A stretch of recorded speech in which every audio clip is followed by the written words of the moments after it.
गाझापट्टीमध्ये तातडीने युद्धबंदी करावी आणि या भागात खालावत चाललेल्या परिस्थितीवर तोडगा काढण्यासाठी कोणत्याही अडथळ्याविना मदतीचा पुरवठा सुरू करावा अशी मागणी भारताने केली आहे। मध्य पूर्वेमधल्या स्थितीवर संयुक्त राष्ट्रांच्या सुरक्षा परिषदेत आयोजित करण्यात आलेल्या त्रैमासिक खुल्या चर्चेत भारताच्या वतीने संयुक्त राष्ट्रांमधले भारताचे स्थायी प्रतिनिधी पी हरीश यांनी भारताची भूमिका मांडली।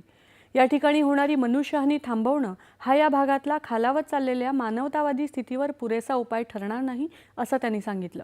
या भागात लोकांना तीव्र अन्न आणि इंधन टंचाई, अपुऱ्या वैद्यकीय सुविधा, शिक्षणाचा अभाव अशा समस्यांना तोंड द्यावं लागत आहे। याबाबत त्यांनी चिंता व्यक्त केली।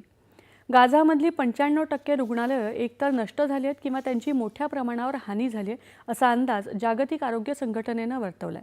तसंच गेल्या 20 महिन्यांहून अधिक काळ या भागातल्या 6.5 लाखांपेक्षा जास्त बालकांना कोणत्याही प्रकारच्या शैक्षणिक सुविधा मिळालेल्या नाहीत असं त्यांनी सांगितलं।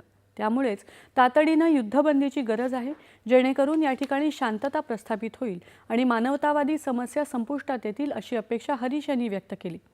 तसंच सर्व पोलिसांची सुटका झाली पाहिजे आणि परिस्थितीत सुधारणा होण्यासाठी चर्चा आणि वाटाघाटी हाच एकमेव उपाय असल्याचं त्यांनी सांगितलं। पॅलेस्टाईनला भारताच्या ऐतिहासिक पाठबळाचा त्यांनी पुनरुच्चार केला। देशातल्या पहिल्या मानवी